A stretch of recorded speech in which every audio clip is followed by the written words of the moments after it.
Hello, everybody, and welcome to the Redneckologist show. I'm Spur. And I'm Coot. And this is our second show. Can you believe that? Can't hardly believe it. Yeah, we made it through the first one without a nervous breakdown, so here we are to bring you number 2. This one's called Beer and Fire. Oh, both of them are good. Oh, yeah, and like I said in the first show, I believe we're made for each other. Now, this segment here is going to be a part of the playlist eventually. We'll have an actual list of shows once we record them all, called the Campfire Talks.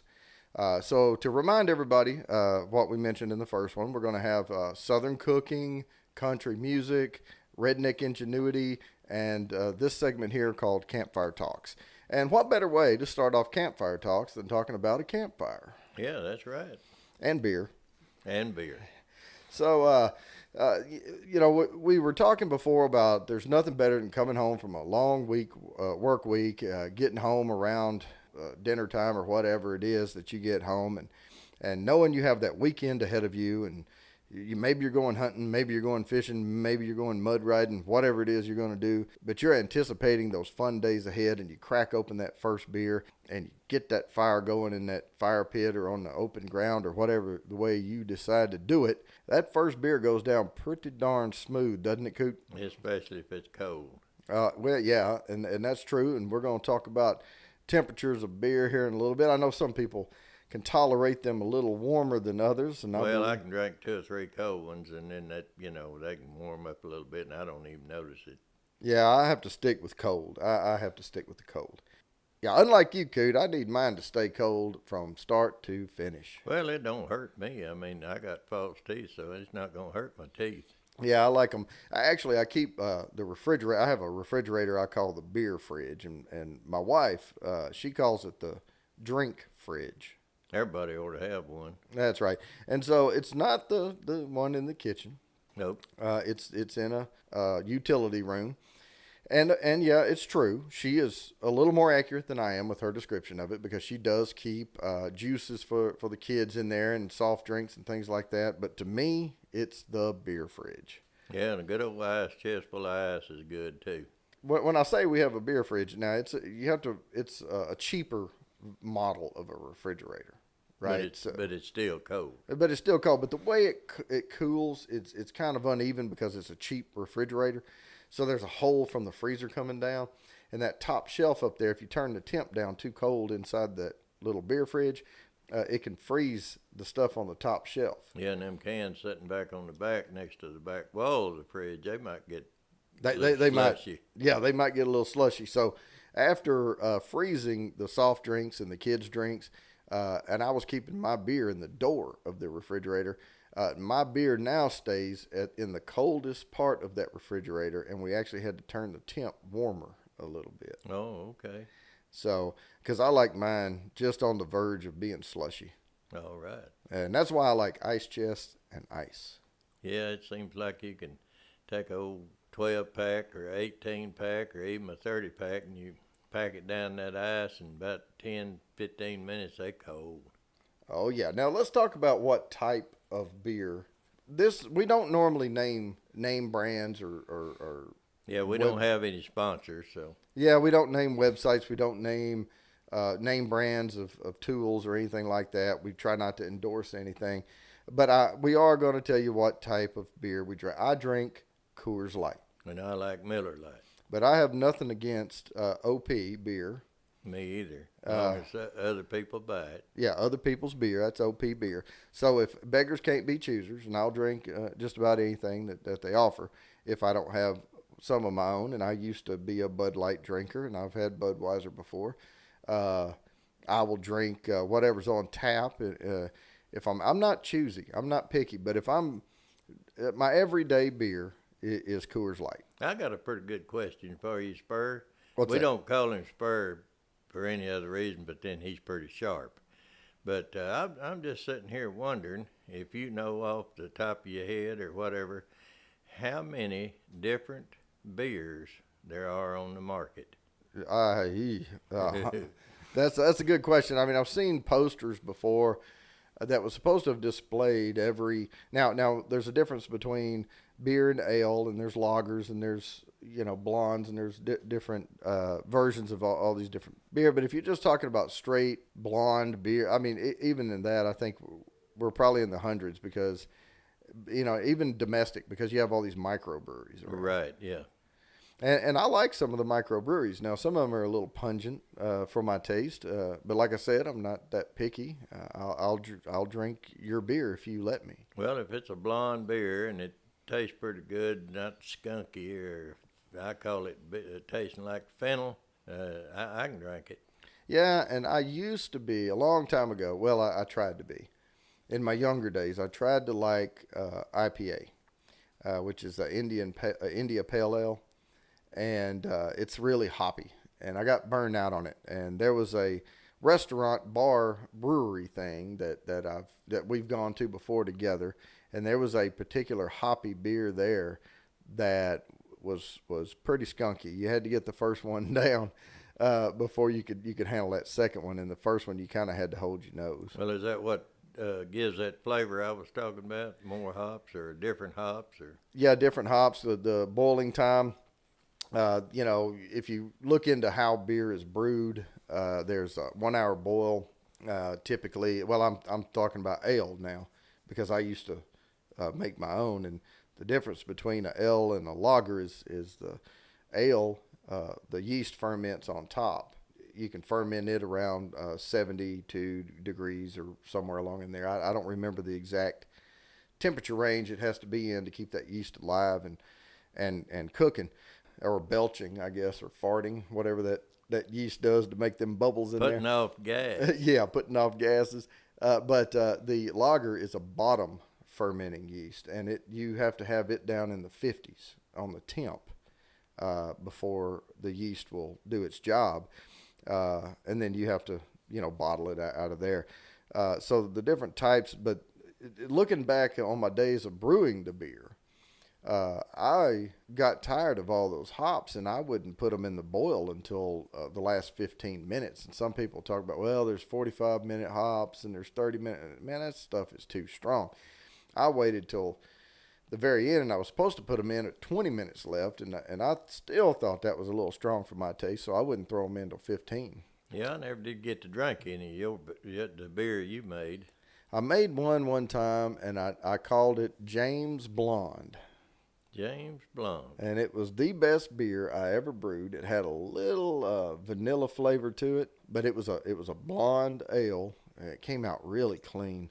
Ale can sometimes come out a little cloudy. This was really clear, and it was. I think about when I measured it on the gravity, it was about 3.5% alcohol by volume. So it was truly a light beer. I guess it's common knowledge, or it may not be, but for your information out there, certain states, or maybe all states, I don't know, but you're allowed to make beer to consume yourself. Yeah, and you're allowed to make so much, and it's for you, and you can give it away to friends and all there at your house, but you can't sell it legally. Okay. And so, yeah, and you're not supposed to brew. I don't know. I'm not giving legal advice or anything like that with this, but you'd have to look up the rules. But you're only supposed to brew so much in volume. Right, and I'm sure it probably differs from state to state. Yeah, it probably does. I don't remember. I only looked for the state I was in and for the rules and regulations around it. But it was hard work, and you don't get that much beer out of it, and it takes too long to brew it. I'd rather just go to the store and buy it. Yeah, I can understand that time you spend all that money on those tanks and vats and everything. Well, and you have to sanitize everything perfectly, you know. You don't want to get sick off that stuff. But so what's your take if you were not drinking your normal everyday beer? What's another favorite, like maybe a more expensive beer? I know we like cheap beer. Well, I guess I don't know how much more expensive it is, but Michelob pretty good. I can tolerate it. Yeah, it's all right. I know I had you drink a Stella one time. Yeah, and it's kind of put down the skunky beer and step back. I mean, it's kind of raunchy to me. Yeah, it's a little heavy. I like it. I like it for special occasions. But on this episode, we're not talking about special occasions. We're talking about week to week or even night to night, if you want to. Sitting around the campfire on Friday and Saturday night. Yep. And so we drink domestic beer of choice, our everyday beer. And that's what our preference is. And I can switch around, like I said, but we drink them out of a can. Amen. And I've actually acquired a taste for that, and I think it tastes different coming out of a can than a bottle. Well, my problem is there's supposed to be a 12-ounce bottle in a 12-ounce can, but it just seems like I can turn that bottle up fewer times and it's gone. Yeah, that's true. Yeah, it goes down a lot smoother out of that bottle, but there's a different reason why we drink out of a can. And it's because we like to save money, and if we're going to be drinking the beer anyway, we might as well crush the can and sell them. We can sell the aluminum back. Now, other places, I know, there's places up north and around that they can sell the bottles, and they can take them in for a return, but they get charged for that before they even, they're getting charged a nickel a bottle, and then all they're doing is getting their money back. Well, I know it seems like Pabst Blue Ribbon back in the 70s and 80s, my brother drank that, and he would buy a case of 24 bottles, and if he turned his bottles back in, then they would give him a discount on the next case or a deposit on each bottle, and he told me that they sanitized those bottles and refilled them. Yeah, and that helps the environment and everything else. And, of course, here's another thing now. Rednecks, people might not think rednecks care about the environment, but we do, because we like to hunt, we like to fish, we like to boat on clean water. I don't want my catfish to have 5 eyes. I want them to have 2, so we care about pollution in the environment. Yeah, and people get out on the lakes and throw their cans and bottles away. I just wonder sometimes what the lake bottom looks like. Yeah, it's probably littered up pretty good. But yeah, that's why we drink beer out of a can, and so we can crush them down. And some places I know they don't want you to crush them, but around here they let us crush them, and we can take in some bags. Last time, what did we have? 7 or 8 bags, lawn and leaf bags. Yeah, big 40-something gallon bags. Yeah, we got $50-something back. Yeah, they were crushed down, and you can get like 3 bags worth of cans in one bag. That dude's heavy now. You can't hardly, it's hard for me to lift it because I'm getting old, but. Yeah, 3 uncrushed to 1 crushed, type thing. And we have a can crusher, and I have 2 can crushers I wear on the bottom on my feet down there. They're my boots. They're the absolute. Oh, they crush them real flat. They absolutely flatten them out. That's right. And so we can fit a lot of cans in there. But, yeah, we got over $50 back on those, and that we put in the little kitty for the crawfish boil we're about to have. Yeah. And I know Coot and I both, we throw pocket change in bucket, and let that accumulate, and then we cash those in. We crush cans and sell those back. We do all this stuff, and then we throw a shindig. Yeah, we don't really get out on the side of the road and walk along and pick up cans or anything, but we do save the ones that we buy. Yeah, we're highfalutin rednecks. We're not going to do that. We're not going to embarrass our wives. Yeah, that's right. Yeah, they would disown us. But we do keep the cans and crush them down, and we do take them in and sell them, and we get money for that. But let's talk about the fire. If you have beer and fire, you got to have a fire. That's right. So personally, Coot, I like a contained fire as opposed to like just an open out in the woods. Now, if we're out in the woods camping, that's a different story. I will stack logs around and make a containment for it. If there's rocks available, I'll do that. Right, yeah, build a little ring out of rocks. That doesn't really work as good as our rim does, but it would help keep the fire from spreading into the woods. Yeah, and we got to tell them about that rim. So I like a contained fire, so I like a fire pit type containment system. Well, we talked about it on the first show, on the welcome show. But when I bought this property, somebody had left a couple of tractor tires with the rims and tire and all on property. And we got those tires one at a time, brought them up, and I helped with the first one. And we got it up here to the shop, and we cut the tire off of it. We got all that off that rim, and then we took the plate out of the rim and just no, we didn't. Not on No, that we first left one. the plate in the first Yeah, one. we left But the now plate. what he means by we cut the tire off, we beat and we banged. We didn't have really no big sledgehammer or nothing to knock that tire down with, and that old tire had been on that wheel so long it was rusted, and so we drilled a couple of holes in it to where he could get the snout of his jigsaw in there, and we jigsawed about 4 or 5 inches across, and then turned the jigsaw back in toward the rim, and we did that on each end of that cut, and we got that piece of rubber out of there. Well, then after that, the old tire, we started breaking it down, and it just fell off. Yeah, and I believe we actually took the grinder too and tried to cut those radials in there, that wire. Well, yeah, that wire right up against that safety hump in that rim in there, we couldn't get anything in there, and so we took a little old 4-inch grinder after we got that big slug of rubber out of there, and we had to cut that wire loose so the tire would start breaking down.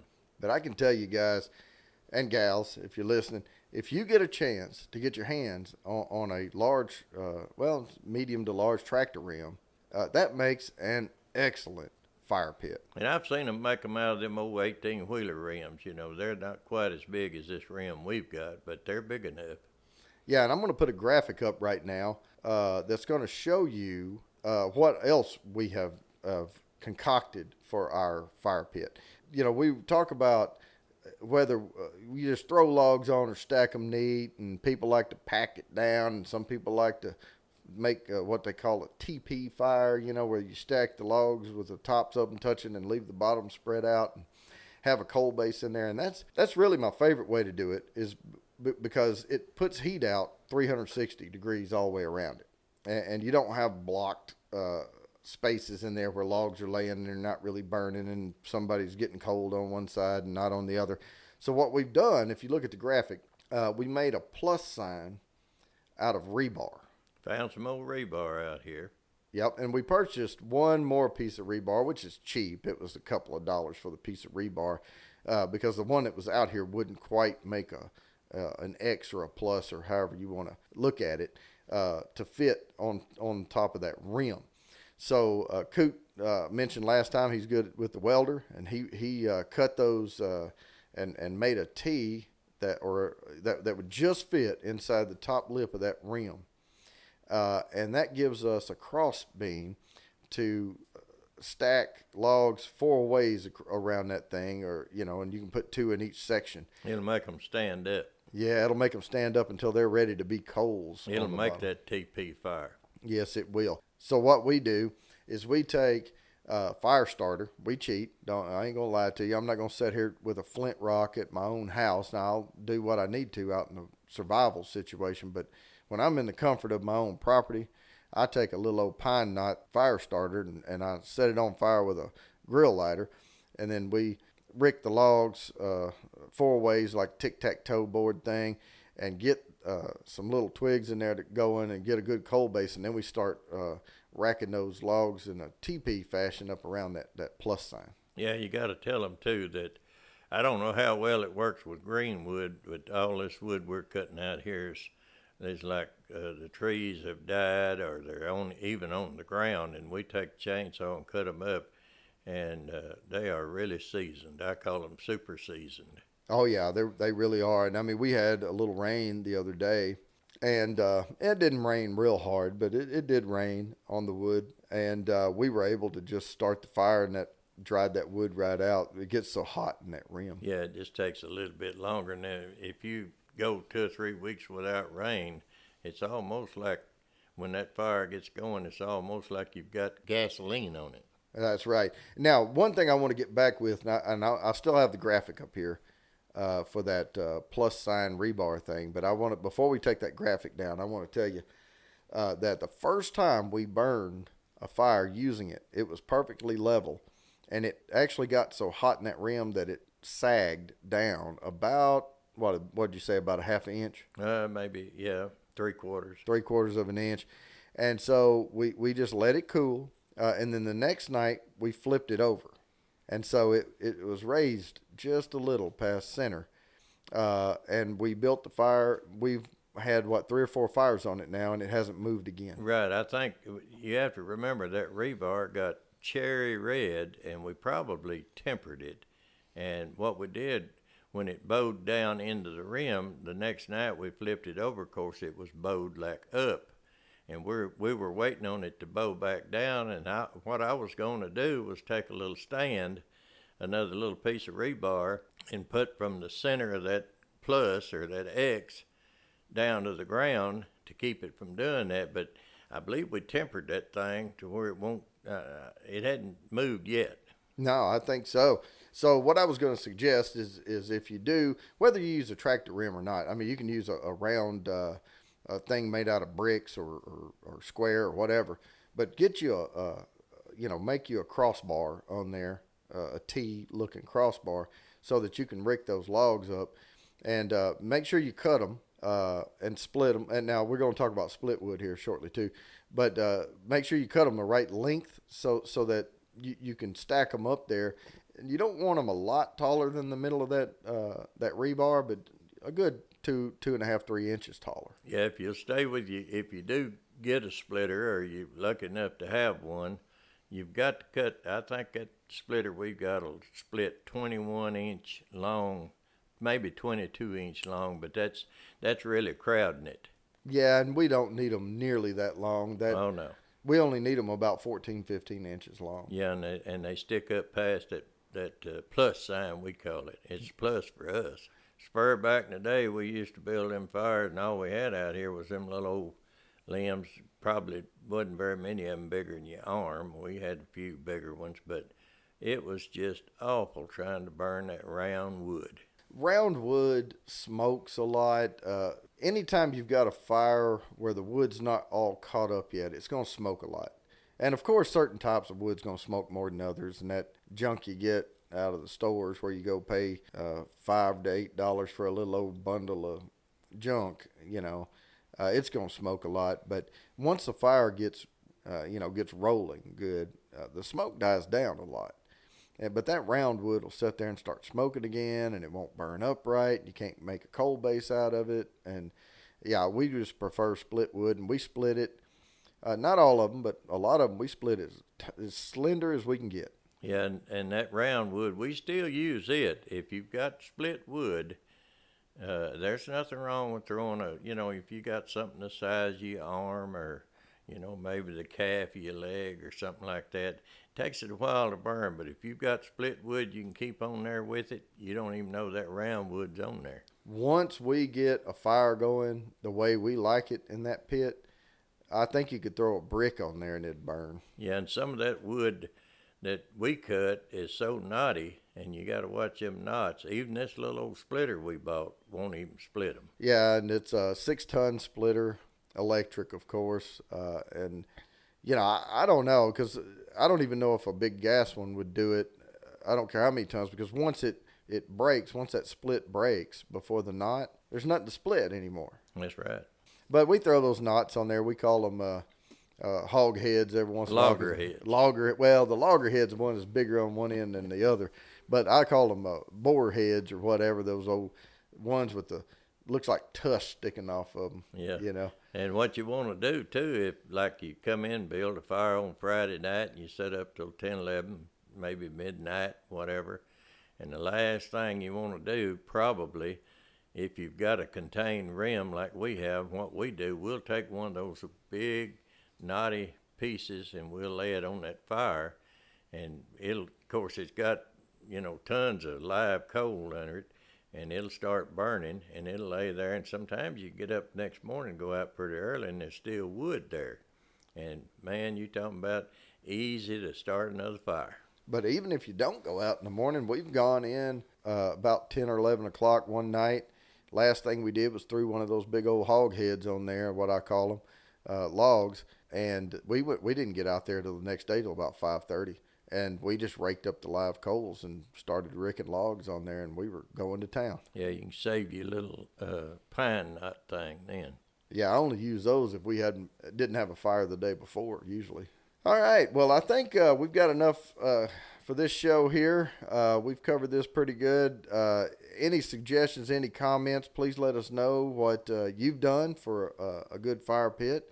Like Coot likes to say, you can tell what time of the year it is or how warm it is outside by how close the chairs are to the fire, because we burn them year round. All right.